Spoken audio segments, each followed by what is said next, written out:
En toute vérité, 11h midi sur Sud Radio, Alexandre Devecchio. En toute vérité, chaque dimanche entre 11h et midi sur Sud Radio, sécurité, économie numérique, immigration, écologie. Pendant 1 heure chaque semaine, nous débattons sans tabou des grands enjeux pour la France d'aujourd'hui et de demain. Et ce dimanche, nous avons le plaisir de recevoir le directeur de l'Observatoire de l'immigration et de la démographie, Nicolas Povro-Monti, et l'ex-secrétaire général de Médecins sans frontières et sénateur honoraire belge, Alain Destex, auteur d'un livre choc, Mayotte, comment l'immigration détruit la société, aux éditions Texki. Nous parlerons donc tout au long de cette émission de la question de l'immigration. Qu'est-ce que Mayotte nous apprend sur la France? La question migratoire se pose-t-elle de la même façon dans le 101e département français et dans le reste de la France? Quel est le coût économique de l'immigration? Peut-on parler de submersion migratoire comme le fait François Bayrou? Est-ce le défi le plus urgent auquel les nations européennes font face, comme l'a dit le vice-président des États-Unis vendredi durant la conférence de Munich devant les dirigeants européens? Tout de suite, les réponses de Nicolas Povro-Monti et Alain Destex en toute vérité. En toute vérité sur Sud Radio, Alexandre Devecchio. Alain Destex, Nicolas Povro-Monti, bonjour. Bonjour. Ravi de vous recevoir ce dimanche. Nous allons parler pendant 1 heure de la question de l'immigration, une question qui divise les sociétés européennes, qui est au cœur de l'actualité. Je voulais vous faire peut-être réagir pour commencer, Nicolas Povro-Monti, au propos de J.D. Vance, justement ce vendredi, durant la conférence de Munich, devant les dirigeants européen, qui expliquait que l'immigration était le défi le plus important auquel étaient confrontées aujourd'hui les sociétés européennes. Est-ce que vous, en tant que directeur de l'Observatoire de l'immigration et de la démographie, même si je sais que vous prenez pas forcément parti, vous observez les faits, est-ce que ça vous apparaît comme un défi majeur ? Ce qui est incontestable, c'est que c'est le défi autour duquel se restructurent à peu près toutes les démocraties européennes et tous les paysages politiques en Europe. Et de ce point de vue-là, la centralité qu'a prise la question migratoire ces dernières années ne vient pas du hasard. Elle vient d'abord et avant tout du fait que l'Europe, que l'Union européenne, sortent d'une décennie de tous les records en matière d'immigration. Sur une décennie 2013-2023, l'UE a accueilli 8 millions de demandeurs d'asile sur son sol. Donc vous voyez, en termes démographiques, c'est un peu comme si elle avait accueilli un nouvel État membre entièrement composé de demandeurs d'asile, qui serait le 15e par la taille de sa population. Si on prend les canaux d'immigration légale, 3,7 millions de premiers titres de séjour en 2023, c'est quasiment 140% de plus qu'il y a 10 ans. On pourrait multiplier les indicateurs comme ça. Et il est évident que c'est le clivage autour duquel se restructurent les grandes oppositions politiques. On voit la centralité qu'il a pris en France. En Allemagne, il semble que ça soit aussi autour de ce thème-là que se dessine la prochaine campagne électorale. Donc finalement, en disant ce qu'il dit, J.D. Vance prend acte d'une réalité plutôt qu'il ne la crée. J.D. Vance parle de défis majeurs. Notre Premier ministre François Bayrou a parlé de submersion migratoire. Ça a fait grand bruit. Qu'est-ce que vous pensez de ce terme? Est-ce que c'est le bon terme, Nicolas Povro-Monti? Alors, le choix des mots a toujours une dimension subjective, pour ne pas dire politique. Donc, évidemment, submersion, c'est un terme qui est connoté négativement. Mais quelle que soit l'appréciation qu'on porte sur la politique d'immigration, on devrait quand même pouvoir réussir à s'entendre sur une base minimale de faits. Et cette base minimale de faits, elle est d'abord et avant tout qu'il n'y a jamais eu autant d'immigration en France qu'aujourd'hui. C'est vrai sur à peu près tous les indicateurs possibles. 3 fois plus de premiers titres de séjour accordés l'an dernier qu'on en accordait à la fin des années 90, 3 fois plus de demandes d'asile qu'à la fin des années 2000. Pour ce qui est de l'immigration clandestine, par nature, elle est le plus difficile à approcher. Mais si on prend l'indicateur classique, qui est le nombre de bénéficiaires de l'AME, l'aide médicale d'État, il a lui aussi triplé en 20 ans. Et ce qui est assez frappant d'ailleurs, c'est les enquêtes d'opinion qui ont été faites à la suite de la déclaration du Premier ministre. On a vu la forme d'hystérisation que ça a créé dans le débat public. Or, l'Institut ELAB, qui a posé la question à un panel représentatif quelques jours après, a estimé qu'il y avait 67% des sondés, 67% des Français. Et il y a un décalage incroyable entre le consensus sur cette question dans la population et le fait que ce soit extrêmement clivant pour les partis politiques et dans les médias aussi, il faut bien le dire. Absolument. Et il y a un certain nombre de partis politiques qui sont aujourd'hui en décalage avec une part notable de leur électorat. C'est-à-dire qu'on sait typiquement que le Parti socialiste s'est saisi de ce terme pour aller dans une forme de conflictualité plus grande avec le Premier ministre. Alors c'est des rapports de force politique qui leur appartiennent. Mais ce qui est frappant, c'est que 2 tiers des sondés disent partager ce constat d'une submersion, dont 43% des électeurs PS, dont 1 tiers des électeurs LFI, dont les 2 tiers des électeurs du bloc central. Donc effectivement, c'est aujourd'hui bien plus une ligne de consensus dans l'opinion qu'une ligne de clivage véritable. Alain Distex, vous êtes ancien patron de Médecins sans frontières, vous êtes ancien sénateur belge, vous continuez à exercer la médecine, vous étiez à Mayotte en 2024 où vous avez soigné les Mahorais. Est-ce que pour le cas de Mayotte, le terme submersion migratoire vous apparaît approprié? Alors complètement approprié, et ce qui est intéressant, c'est de voir que dans le débat politique français ou européen, la gauche finalement continue d'imposer l'ordre des mots et l'ordre des choses. Les termes submersion étaient interdits, maintenant on va pouvoir l'utiliser puisque François Bayrou l'a utilisé. Il en est de même du grand remplacement, c'est Cohn-Bendit parmi les personnes autorisées à employer des termes corrects qu'il a employés à propos justement à mon avis de Mayotte, mais par la suite Mélenchon l'a repris à... Vous rappelez certains chiffres sur Mayotte pour qu'on comprenne bien. 50% de la population est immigrée, voire clandestine à Mayotte. 50% de la population est en fait en situation irrégulière. Donc c'est bien ça, c'est pas simplement de l'immigration, c'est de l'immigration irrégulière. Oui, la majorité des immigrés, sauf ceux qui sont devenus français ou qui ont acquis une carte de séjour à travers le mariage ou l'adoption, mais la majorité des personnes d'origine étrangère à Mayotte sont des illégaux. Et ça déstabilise évidemment complètement la société mahoraise qui a sombré dans la violence. À Mayotte, il y a un couvre-feu tacite. Alors, après cela, j'ai été en Nouvelle-Calédonie. En Nouvelle-Calédonie, il y a un couvre-feu imposé par l'État français pour éviter la violence la nuit. À Mayotte, il n'y a pas de couvre-feu officiel, mais il y a un couvre-feu de facto parce que les gens ont peur de sortir le soir. Autrement dit, l'État, le gouvernement, a perdu le contrôle du territoire de Mayotte, en grande partie la journée, mais totalement la nuit. Vous parlez de termes autorisés et non autorisés, notamment avec l'expression submersion migratoire. Vous avez fait de la politique en Belgique. Est-ce que le politiquement correct, c'est la même chose en Belgique? C'est pire peut-être, on se souvient du discours de Donald Trump lors de son investiture qui était diffusée en Belgique en léger différé. C'est vous d'ailleurs qui m'avez appris ça. Oui, ça a fait rire le monde entier, effectivement, puisque je crois qu'il n'y a que notre chaîne nationale francophone, la RTBF, et la Corée du Nord qui ont diffusé le discours en différé. Mais si vous me permettez de réagir au discours de J.D. Vance, pour moi c'est un discours absolument historique. C'est la première fois qu'un leader européen, mondial au pouvoir, donc pas un opposant, tient des propos aussi clairs concernant l'immigration en Europe. Aucun dirigeant allemand, français ou autre n'a tenu ce genre de propos. Et si vous me permettez une image peut-être un peu exagérée, mais qui traduit mon enthousiasme pour ce discours, les Américains nous ont sauvés une première fois en 1944, en débarquant en juin. Eh bien, je me demande si le discours de J.D. Vance ne va pas être un tournant qui permettra à l'Europe de prendre conscience. Alors, évidemment, on n'en prend pas le chemin quand on voit les réactions des dirigeants. Il parlait d'ailleurs beaucoup de liberté d'expression aussi dans ce discours-là. Ça rejoint le débat que nous avions sur le politiquement correct et les mots autorisés et non autorisés. Est-ce que c'est un vrai problème démocratique aujourd'hui, vous qui avez fait de la politique notamment en Belgique? Bien sûr, la liberté d'expression est un vrai problème dans tous les pays d'Europe, particulièrement en Belgique et en France, peut-être encore plus qu'ailleurs, en Allemagne également. Mais pour vous donner des exemples concrets, en France, on connaît évidemment la saga de C8 et la fermeture de C8, mais il y a des choses plus concrètes.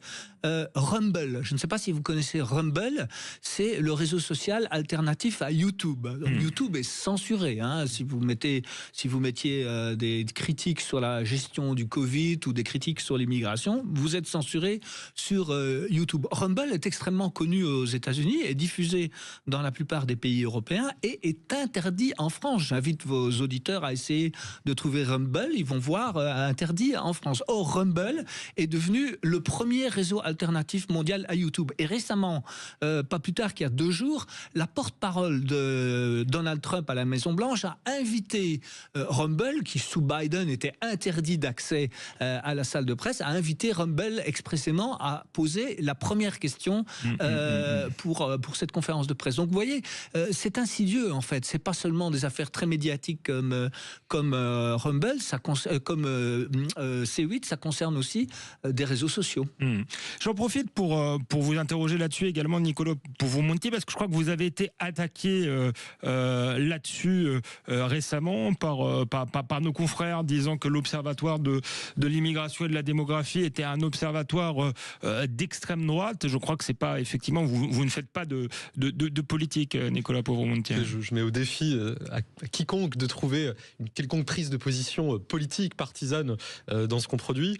On a aujourd'hui la chance d'avoir un éventail d'interlocuteurs politiques très large qui traverse bien des groupes de l'Assemblée et du Sénat, parce que c'est aussi notre rôle de laboratoire d'idées de porter des analyses directement auprès des parlementaires notamment. Absolument, oui, on a été auditionné en septembre par les deux rapporteurs du budget immigration, qui sont deux députés ensemble, Charles Rodwell et Mathieu Lefebvre, qui ont d'ailleurs fait un excellent travail dans leur cadre de leur mission de rapporteur. Donc évidemment, tout cela n'a pas grand sens. Pour réagir à ce que dit Monsieur Destex, sur Mayotte, il y a évidemment un aspect très singulier, c'est-à-dire que Mayotte, c'est un département dont la population a doublé en 20 ans, d'abord et avant tout du fait de l'immigration, à la fois par les flux eux-mêmes et par la natalité liée à l'immigration. C'est-à-dire que l'indice de fécondité à Mayotte, il est de 4,5 enfants par femme, et les 3/4 des naissances sont issues d'une mère étrangère. Donc on voit que les deux phénomènes sont évidemment intrinsèquement liés. Et le deuxième aspect qui revient au discours de J.D. Vance, la situation migratoire de l'Europe, elle est celle qu'on vient de décrire. Mais je pense qu'il y a aussi une dimension, d'alerte prospective dans ce que dit J.D. Vance. C'est-à-dire qu'on a un phénomène d'accélération des flux qui n'a aucune raison de se tarir naturellement et qui a toutes les raisons de s'amplifier dans les décennies à venir. Pour une raison toute simple, nous sommes le continent le plus vieux du monde et nous sommes à quelques encablures du continent le plus jeune du monde, l'Afrique. L'Afrique dont la population a doublé depuis 1990, qui va encore gagner 1 milliard d'habitants d'ici à 2050, dont la moitié des habitants auront moins de 25 ans. Avec des écarts de niveau de vie gigantesques. Vous voyez, l'indice de fécondité sur le continent africain, il est de 4,2 enfants par femme, mais il est de 6 enfants par femme dans certains pays d'Afrique francophone comme le Mali. L'écart de niveau de vie entre le Mali et la France, c'est de l'ordre de 1 à 50. Donc il est évident que entre ce déséquilibre démographique d'une part et ce déséquilibre économique de niveau de vie d'autre part, les flux ont toutes les raisons de s'amplifier et ça implique évidemment un réajustement des politiques sur notre continent. Merci Nicolas Puvvu-Monti, merci Alain Destex. On se retrouve après une courte pause, toujours sur Sud Radio, toujours en toute vérité. On continuera à parler de cette question de l'immigration, comment l'immigration détruit une société. C'est le titre du livre d'Alain Destex consacré à Mayotte. C'est aux éditions Texki. On en parle après une courte pause. À tout de suite sur Sud Radio. En toute vérité, 11h midi sur Sud Radio, Alexandre Devecchio. Nous sommes de retour sur Sud Radio en toute vérité, où nous débattons de la question de l'immigration ce matin, ou plutôt nous décryptons effectivement les conséquences de l'immigration de masse sur la société française, notamment avec le directeur de l'Observatoire de l'immigration et de la démographie, Nicolas Puvvu-Monti, et avec Alain Destex, auteur d'un livre passionnant, Mayotte, comment l'immigration détruit une société. Alain Destex, vous êtes ancien patron de Médecins sans frontières, vous êtes sénateur honoraire belge, vous avez repris justement votre métier de médecin et vous avez été en 2024 à Mayotte, dans le 101e département français. Vous racontez, ce livre, c'est votre journal de bord, ce que vous y avez vu. Est-ce que vous avez été surpris d'abord par la situation, inquiet, c'est assez poignant. Et votre livre, et ça montre d'une situation qui était déjà dramatique, parce que ça a été écrit, même si vous avez rajouté un chapitre à la fin, avant même le cyclone qui a frappé Mayotte. Oui, effectivement. D'ailleurs, en allant travailler à Mayotte, j'avais pas du tout l'intention d'écrire un livre. J'ai tenu un journal, et puis après, face aux difficultés que rencontrent les Mahorais, j'ai décidé effectivement d'en faire un livre. Alors, globalement, donc il y a le problème de la violence qui est créée par l'immigration, mais il y a aussi les services publics qui sont complètement débordés, donc les centres de santé, les écoles, l'administration. Et la France a construit des infrastructures correctes, centres de santé, écoles, mais tout est complètement débordé. Par exemple, dans le centre de santé où je travaillais, plus de la moitié des consultations doivent se faire avec un interprète ou un traducteur, parce que les patients ne parlent pas le français. Il n'y a pas un seul lycée ou un seul collège qui n'accueille pas le double d'élèves l'OQTF pour lequel il a été conçu. Et qui fait les frais de cette situation? Ce sont les Mahorais, parce qu'ils n'ont aucune priorité. D'où viennent ces migrants? Essentiellement des Comores? Alors, ils viennent essentiellement des Comores. C'est à 80 km, quelques heures de traversée. Aucun, évidemment, ne sont des réfugiés politiques. Ils viennent aussi de Madagascar. Mais depuis quelques années, ils viennent de toute l'Afrique. Ils viennent de Kinshasa, par exemple. Kinshasa, c'est à 3500 km de Mayotte. Il y en a même une minorité qui viennent de Guinée-Conakry et du Cameroun. Là, on est carrément à 6000 km de Mayotte. Et donc, c'est moins cher et moins dangereux surtout de prendre un avion ou la route, d'aller jusqu'en Tanzanie, traverser en toute sécurité sur un bateau de marchandises, arriver aux Comores et puis faire la dernière traversée vers Mayotte, que de prendre la route, traverser le désert du Sahara, la Libye, l'Algérie et ensuite la Méditerranée. Donc Mayotte est devenue une route migratoire importante pour accéder à la France et à travers la France à l'ensemble de l'Union européenne. Et concrètement, comment vous avez exercé votre métier là-bas? Quand on lit votre livre, on comprend que ça a été extrêmement compliqué. Les conditions sanitaires sont catastrophiques. Est-ce que vous avez pu soigner toutes les personnes que vous avez voulu soigner? Oui, parce qu'on est quand même en France et il y a des infrastructures médicales, il y a du matériel et des médicaments. Sauf qu'il n'y a jamais assez, si vous voulez. Il n'y a pas assez de médecins, il n'y a pas assez d'infirmiers, parce que le nombre fait que toutes les structures sont dépassées. Et puis, on est confronté à des pathologies qu'on ne voit pas en métropole. Par exemple, le choléra. Moi, la dernière fois que j'avais vu du choléra, c'était au Soudan en 1985. Ça remonte. Une épidémie de choléra dans un camp de réfugiés. Eh bien, j'ai retrouvé pratiquement 40 ou 50 ans plus tard le choléra à Mayotte. Alors, le choléra dans un département français, c'est quand même pas banal. De manière un peu moins dramatique, mais c'est quand même révélateur, vous m'aviez raconté cette anecdote, vous vous êtes retrouvé c'est pas votre spécialité, à accoucher une femme? Oui, parce que donc en fait les centres de santé, donc la Nouille, sont carrément coupé du chef-lieu Mamoudzou. Donc la journée, on a des possibilités d'évacuation, soit en ambulance, soit même par hélicoptère. La France est extrêmement généreuse.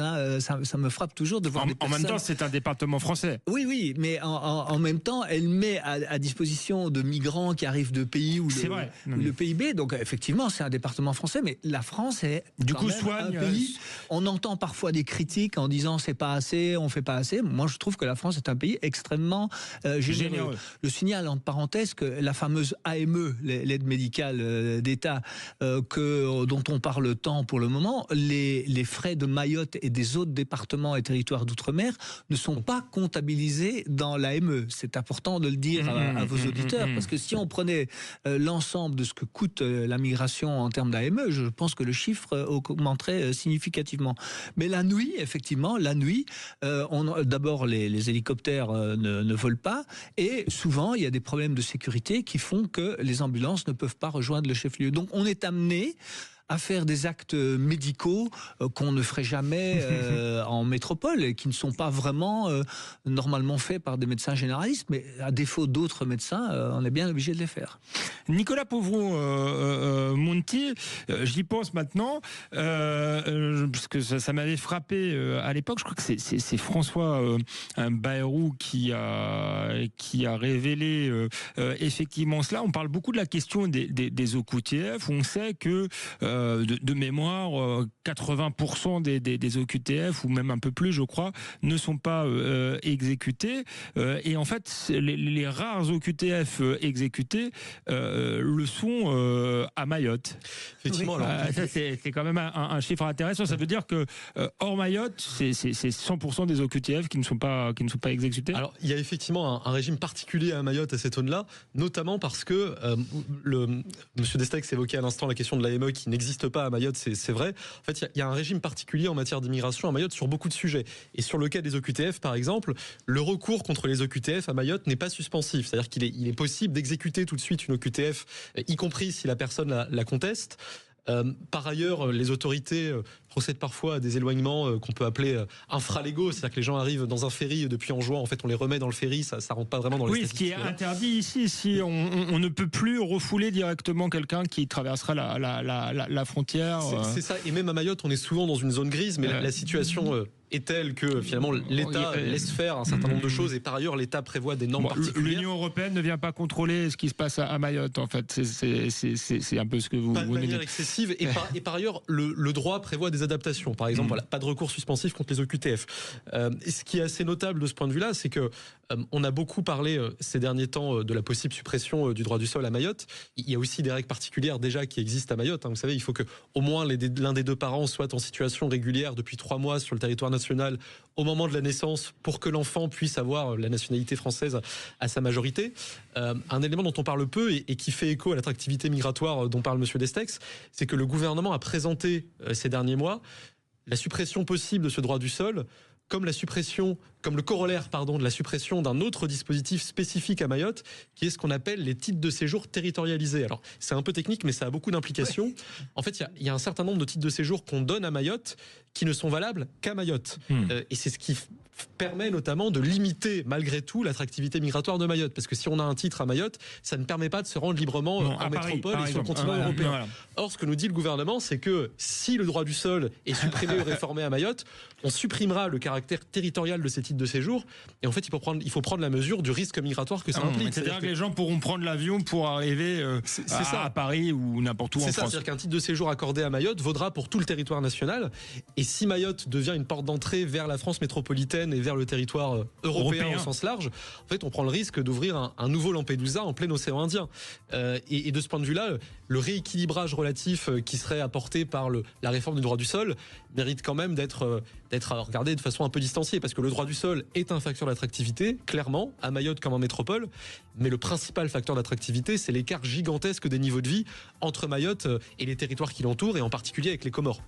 Merci Nicolas Pouvreau, merci Alain Destex. On se retrouve après une courte pause sur Sud Radio. En toute vérité, on continue à débattre de l'immigration, à essayer de radiographier un petit peu la situation française et européenne. À tout de suite sur Sud Radio, en toute vérité. En toute vérité, 11h midi sur Sud Radio, Alexandre Devecchio. Nous sommes de retour sur Sud Radio, en toute vérité. Nous parlons ce matin d'immigration avec le directeur de l'Observatoire de l'immigration et de la démographie, Nicolas Pouvreau-Monti, et avec Alain Destex, auteur de Mayotte, comment l'immigration détruit une société. C'est aux éditions Texki. On apprend beaucoup de choses. C'est un journal de bord. Avant la pause, Nicolas Pouvreau-Monti indiquait qu'à Mayotte, il y avait des titres de séjour territorialisés, ce qui faisait que ceux qui étaient en situation régulière à Mayotte ne pouvaient pas ce n'était pas un titre de séjour qui était valable en fait pour toute la France, et que c'était une revendication notamment des Mahorais de faire tomber cette spécificité, et que si elle tombait, eh bien ça aurait des conséquences, parce que ça ferait de Mayotte une porte, un Lampedusa, pour reprendre l'expression de Nicolas Pouvreau-Monti, dans l'océan Indien. Vous vouliez réagir? Est-ce que vous partagez cette analyse? Je partage l'analyse de M. Pouvreau-Monti. C'est une revendication des Mahorais, et ça montre que Mayotte n'est pas effectivement tout à fait un département comme les autres.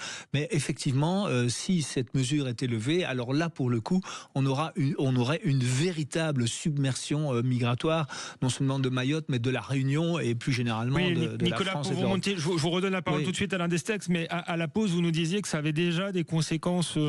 Alors, ça n'a pas été levé, mais que à la Réunion, la submersion migratoire de Mayotte a déjà des conséquences à la Réunion. C'est ça, il commence à y avoir des répercussions migratoires à la Réunion, mais qui seraient évidemment demain décuplées si un titre de séjour qui vaut à Mayotte valait à la Réunion, parce que la Réunion, par ailleurs, a un niveau de vie supérieur à Mayotte.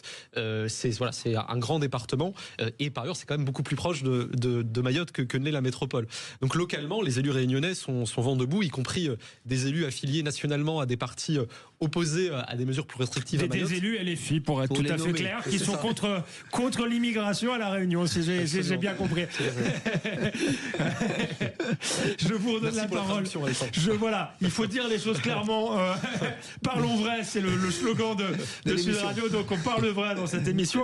Alain Destex, je vous redonne la parole tout de suite. Si on parle vrai, dans le débat politique national à l'Assemblée, ou quand on entend M. Retailleau, on entend quasiment comme unique solution pour Mayotte que la suppression du droit du sol. Or, Or, la suppression du droit du sol, soyons clairs, à Mayotte n'aura pas d'impact à court terme, ne pourrait avoir un impact qu'à très long terme.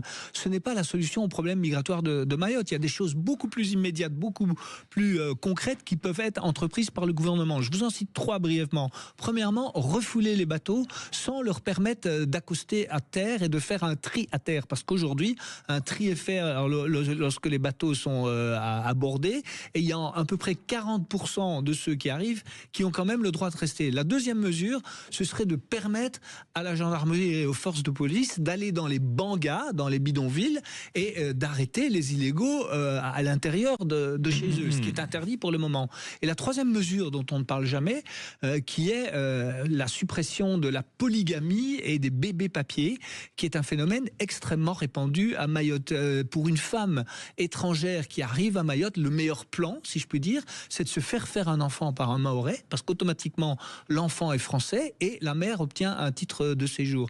Et ce genre de chaîne migratoire avec des divorces au bout d'un temps. Et là, la suppression du droit du sol, ça ne permettrait pas. Ça n'aurait aucun impact là-dessus, parce que comme qu'il y a une partie de droit du sang avec, puisque oui, ce serait un enfant fait avec ce sont des enfants faits avec des Mahorais notamment. Oui, alors là évidemment c'est plus difficile, mais une mesure pour lutter contre ça, c'est l'interdiction de la polygamie, parce que la polygamie est théoriquement interdite, mais dans les faits, elle est tolérée. Et l'État est tellement débordé par les missions de base, santé, éducation, sécurité, qu'il n'a pas le temps de s'occuper de tout le reste, notamment les bébés papiers, la polygamie. Donc déjà, si les cadis musulmans, par exemple, qui font les mariages traditionnels, qui sont les plus fréquents et les plus répandus, étaient poursuivis et pénalisés lorsqu'ils font un mariage avec un homme qui a déjà plusieurs femmes, ce serait déjà une très bonne chose. Vous savez que un bébé papier, donc un bébé dont les deux parents sont génétiquement des étrangers, les parents vont trouver un Mahorais, lui donnent 300 €, ça coûte 300 €, et le Mahorais accepte de reconnaître l'enfant, il va à la mairie, il dit c'est mon enfant, et automatiquement la mère obtient un titre de séjour. Et il n'y a rien qui est fait pour lutter contre ce phénomène. Vous nous avez dit donc que le droit du sol est peut-être pas la priorité, parce qu'il faudra du temps pour que ça ait des effets concrets. Est-ce qu'il faut se l'interdire pour autant? Non, bien entendu. Je pense vraiment qu'il faut supprimer le droit du sol. À mon avis, il faut le supprimer à Mayotte et en métropole et partout en France. Mais on accorde trop d'importance à présenter la suppression du droit du sol comme la solution du problème à Mayotte. Et je crois que M. Pouvremonti est d'accord avec moi.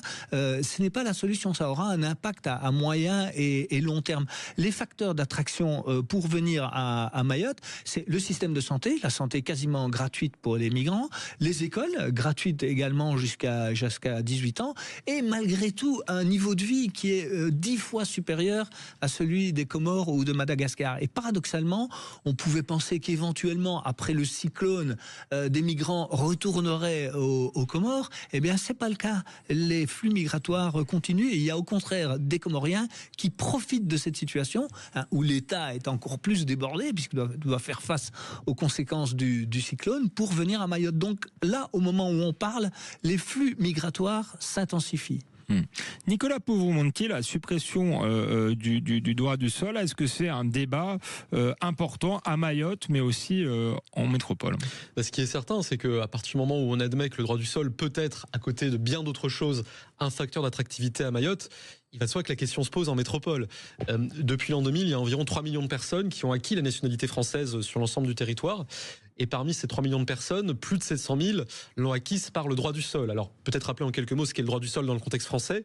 C'est l'acquisition automatique à 18 ans de la nationalité française par un jeune né en France de parents étrangers et qui a vécu au moins 5 ans en France entre l'âge de 11 et de 18 ans. Cette acquisition, je répète, automatique, c'est-à-dire sans vérification d'aucun critère d'intégration, sans même la vérification de casier élémentaires du type casier judiciaire, absence de condamnation pénale grave. Et cette question de l'automaticité, d'abord elle pose un enjeu de principe dans l'adhésion à la communauté nationale, mais elle est aussi un facteur de choix parmi de nombreux autres pour des immigrés lorsqu'il s'agit finalement de s'arrêter sur un pays de destination. Ça a pu être attesté au niveau mondial par le travail remarquable de 3 économistes, Bain, Machado et Ruisen, qui ont publié une étude en 2020 et qui montre que quand on regarde 140 pays de départ, globalement le sud mondial, comme on dit, et 38 pays d'arrivée, les pays de l'OCDE, les pays développés, la facilité d'accès à la nationalité d'accueil fait partie des facteurs qui font qu'un immigré qui a déjà décidé de quitter son pays choisit une destination plutôt qu'une autre. Et ce droit du sol, il pose des questions par lui-même, mais il pose aussi des questions dans le sens où il implique ensuite toute une série d'autres acquisitions de la nationalité par capillarité. Pour vous donner simplement un exemple, les frères et sœurs de personnes devenues françaises par le droit du sol ont aussi le droit à la nationalité française, même si elles ne sont pas nées en France, sous réserve de quelques critères. Et là, évidemment, ça ne compte même pas dans les 700 000 acquisitions que j'ai pu vous donner. Donc, ce qui pose la question, finalement, de la simple capacité de regard politique sur un sujet sur lequel, contrairement à bien d'autres sujets d'immigration, le politique a gardé la main. C'est-à-dire qu'il y a très peu de contraintes européennes en la matière. À ce stade, je dis bien à ce stade, il y a même très peu de contraintes constitutionnelles. C'est-à-dire que c'est l'article 34 de la Constitution précise bien que c'est la loi ordinaire, qui fixe les règles relatives à l'acquisition de la nationalité. Donc voilà, la question du droit du sol se pose aussi évidemment en métropole de manière légitime. Métropole, Mayotte, est-ce que c'est vraiment la même situation? Parce qu'on a commencé par parler de submersion migratoire en général en Europe. On est revenu sur la phrase de Didi Evans qui parlait de l'immigration comme le défi le plus important auquel étaient confrontées les sociétés européennes. Mais est-ce qu'on mélange pas tout finalement quand on parle de Mayotte et de la métropole? Est-ce que Mayotte c'est le futur de la métropole ou est-ce que ça reste un cas à part, Nicolas Pouvron-Montier? Alors, Mayotte est très clairement un cas à part par le caractère singulier, extrême, disproportionné des phénomènes migratoires qui s'y déroulent. Il n'en demeure pas moins que il y a un certain nombre de réalités sur le territoire métropolitain qui ne sont pas sans rappeler localement la situation de Mayotte. Pour prendre un exemple archétypal mais qui est attesté, c'est le cas de la Seine-Saint-Denis. Vous voyez, en 2018, on a eu 2 parlementaires, les députés Coquendo et Cornu-Gentil, qui ont produit un rapport sur les politiques publiques de l'État en Seine-Saint-Denis, et qui à l'époque avaient estimé la population d'étrangers en situation irrégulière dans ce seul département entre 150 et 400 000 personnes. Et vous voyez, 400 000 personnes, c'est un quart de la population officielle du département de la Seine-Saint-Denis. Ce qui pose question d'ailleurs, c'est aussi l'écart dans l'estimation, 150 à 400 000. C'est-à-dire que l'État ne sait pas si 250 000 personnes en situation irrégulière se trouvent ou ne se trouvent pas dans un département qui est directement limitrophe de Paris. Ça pose quand même un certain nombre de questions. Mais par ailleurs, ça montre que ces phénomènes de concentration de l'immigration irrégulière, évidemment, sans arriver aux proportions de Mayotte, font écho à des réalités qui sont en train de s'amplifier également sur certaines parties du territoire national dans son ensemble. Vous avez été à Mayotte, Alain Destex. Est-ce que c'est comparable à la situation en métropole? Est-ce que c'est honnête intellectuellement de faire ce parallèle? Personnellement, je crois que oui, parce que c'est ce qui risque d'arriver, et c'est ce qui arrive déjà, comme vous l'avez dit, dans certains territoires perdus, comme on dit, de la République. Et il ne faut pas oublier qu'à Mayotte, ça s'est fait progressivement. Vous avez rappelé que la population a doublé en 10 ans, mais en 1958, elle était de 28 000 personnes, et aujourd'hui, elle est d'environ 400 000 personnes. Donc on est à une multiplication par 13 ou 14 probablement. Donc les Mahorais ont vu leur situation se dégrader au fur et à mesure. C'est pas venu du jour au lendemain brutalement. En fait, c'est ce qu'on constate en métropole, en Seine-Saint-Denis, mais pas seulement, dans beaucoup d'endroits en France, mais aussi en Belgique ou en Allemagne, où les problèmes auxquels sont confrontés les Mahorais sont les mêmes, mais peut-être avec une intensité différente. Et donc ces problèmes sont d'abord la violence, une violence inédite, une violence nouvelle, l'utilisation de couteaux, de machettes, etc., des choses qu'on ne connaissait absolument pas auparavant, et puis des services publics qui sont totalement débordés et dans lequel les Français n'ont pas de priorité. Si vous voulez, si à Mayotte, il y a un seul spécialiste, par exemple, un seul ophtalmo, le Mahorais n'a pas de priorité par rapport à un migrant qui vient d'arriver. Il n'y a pas de priorité non plus dans les écoles. Autrement dit, les Comoriens qui arrivent à Mayotte sont mis dans les classes de leur âge. Or, ils ne parlent pas le français. Donc, la conséquence, c'est qu'ils abaissent le niveau de tous les autres élèves de la classe, d'autant plus que les professeurs ont tendance à s'occuper davantage des élèves en difficulté que des bons. Ouais. C'est exactement ce qui se passe en Seine-Saint-Denis et dans beaucoup d'écoles françaises. Et donc ce phénomène de fuite de la classe moyenne française de souche, je ne sais pas si on a le droit d'employer ce mot ou pas, peut-être ici, on a le droit.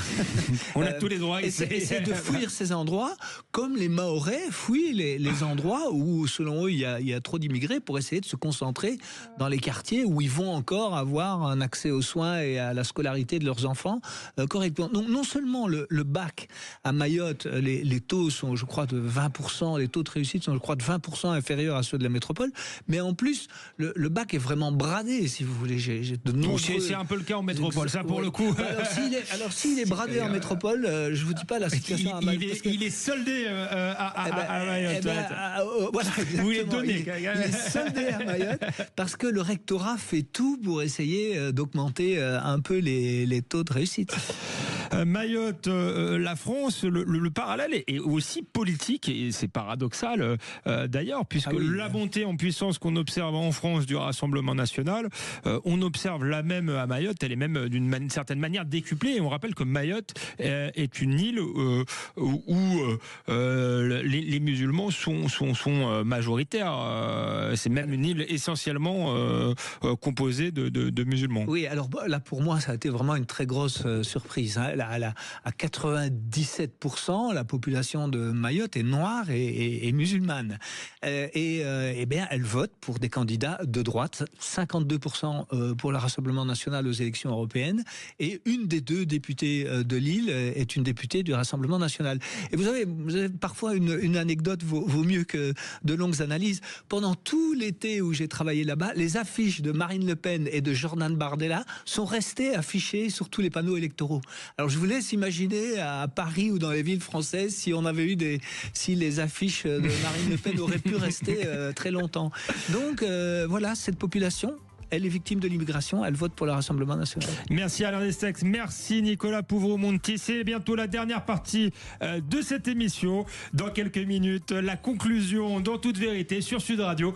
À tout de suite. En toute vérité, 11h midi sur Sud Radio, Alexandre Devecchio. Nous sommes de retour sur Sud Radio en toute vérité avec Nicolas Pouvreau-Monti, directeur de l'Observatoire de l'immigration et de la démographie, avec Alain Destex, ancien directeur de Médecins sans frontières, ex-sénateur belge, vous êtes sénateur honoraire d'ailleurs, et puis vous êtes l'auteur de cet essai Mayotte, comment l'immigration détruit une société. C'est aux éditions Texki, où vous racontez votre expérience à Mayotte, puisque vous avez été médecin à Mayotte. Vous nous disiez à Alain Destex avant la pause que de manière spectaculaire, la percée spectaculaire du Rassemblement national à Mayotte, qui aux européennes a fait plus de 50%.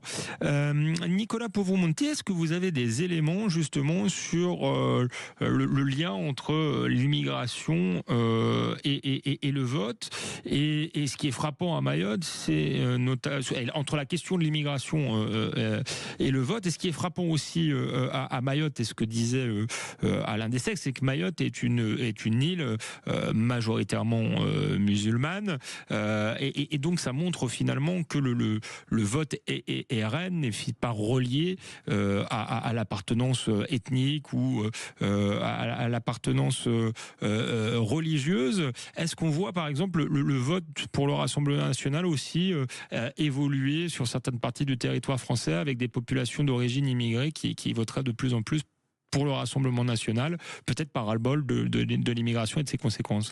Alors, pour ce qui est des populations d'origine immigrée, généralement, les instituts de sondage sont plutôt prudents dans la catégorisation des répondants. On ne fait pas de statistiques ethniques en France, donc c'est compliqué. C'est pour ça que je vous demandais si vous aviez des chiffres. Alors, il y a peu de données objectives en la matière, mais ce qu'on sait néanmoins, c'est que l'immigration, qui était au deuxième tour de la dernière présidentielle le 9e sujet de décision des électeurs en termes d'importance, a été le 2e lors des dernières élections européennes, et a été le 2e sujet le plus important aussi lors du premier tour des législatives. Et il ne vous aura pas échappé que dans ces deux cas, il y a eu effectivement une percée forte du Rassemblement national qui s'est positionné de longue date sur ces sujets-là. Et si on regarde au niveau territorial, on se rend compte qu'il y a une percée du vote RN dans des territoires où il était historiquement absent. On peut penser au Grand Ouest, par exemple, la Bretagne, les Pays de la Loire, etc. Alors, s'il n'y a pas une causalité absolue, il y a néanmoins une corrélation avec le fait que ces territoires ont accueilli depuis 15 ans beaucoup plus d'immigration qu'ils n'en accueillaient par le passé. Si vous prenez les villes de 100 000 habitants dont la part d'immigrés dans la population a le plus augmenté entre 2006 et 2021, vous avez Le Mans, Brest et Caen, dont la part d'immigrés dans la population a doublé en 15 ans. Si vous descendez à des strates de communes encore plus petites, parfois c'est du x3, x5, x8, parce qu'on a ouvert un centre d'accueil pour demandeurs d'asile, parce que construction de logements sociaux, parce qu'un certain nombre de facteurs conjoints.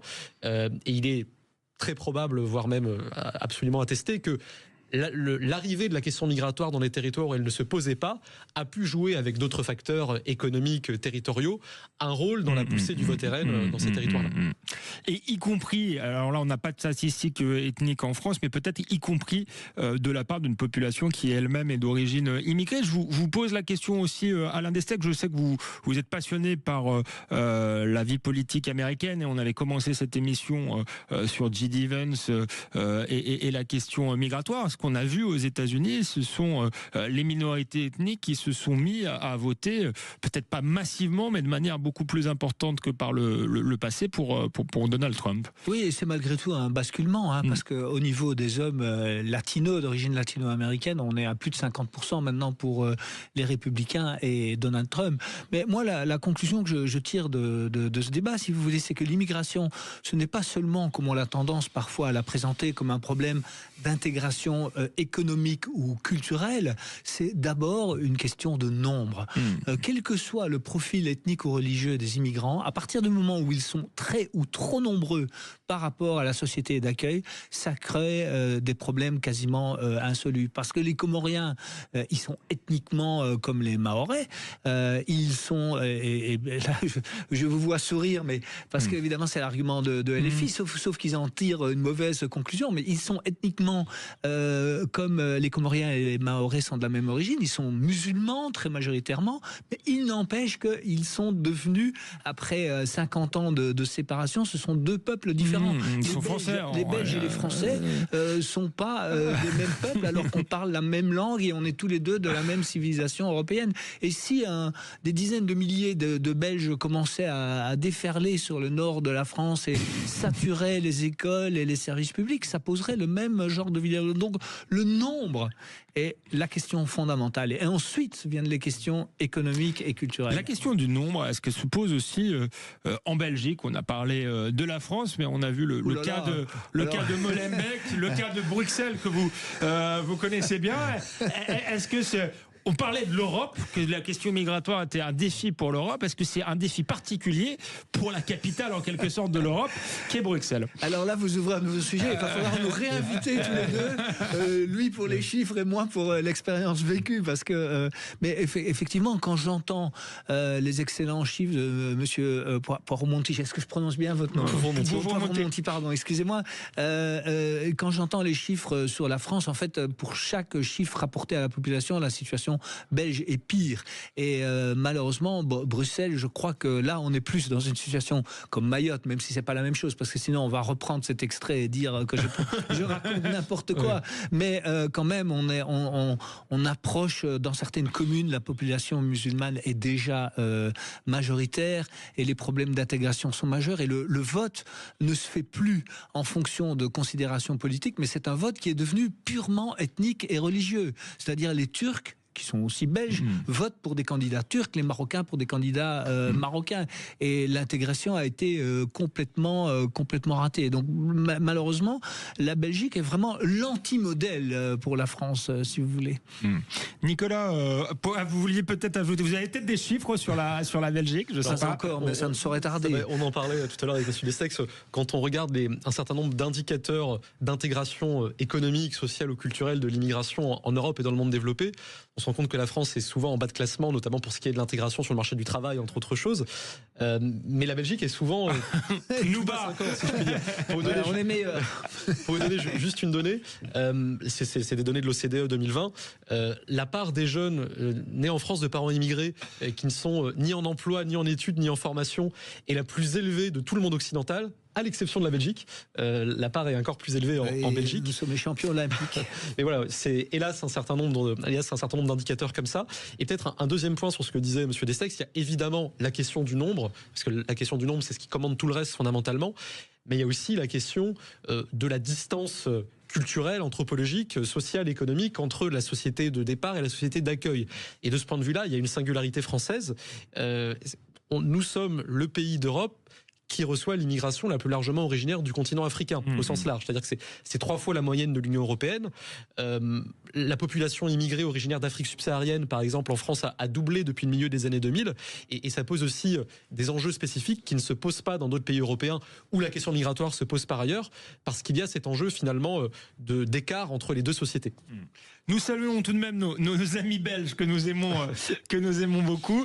On a parlé de l'écart culturel, de la question du nombre. Alain Destex nous disait c'est plus important finalement que le reste. Il y a un élément qui ressort du livre d'Alain Destex pour Mayotte, c'est le système de santé qui est quand même totalement détruit en fait par cette submersion migratoire. Je sais que vous avez via l'Observatoire beaucoup étudié l'impact de l'immigration sur le système de santé en France. Est-ce qu'il est menacé par l'immigration? Alors on me dit dans l'oreillette, très rapide, je suis désolé, il reste 30 secondes, mais on terminera là-dessus. En quelques mots, faible intégration de l'immigration en France sur le marché du travail, donc faible cotisation à tous les systèmes de solidarité et notamment au système de santé, parce que chômage plus élevé et lorsque souvent travaille sur des métiers peu qualifiés, donc peu rémunérés, d'une part, et d'autre part, plus forte consommation par l'immigration du système de santé. Pour vous donner juste une donnée, la part des femmes immigrées en France qui déclarent un mauvais état de santé est supérieure de moitié à celle des femmes non immigrées. Du côté des hommes, c'est 1/3 de plus, et donc ça pose évidemment des questions de déséquilibre majeurs, qui sont spécialement marquées sur certains dispositifs dont on parle beaucoup évidemment, dont l'aide médicale d'État, prise en charge intégrale du panier de soins sans contribution.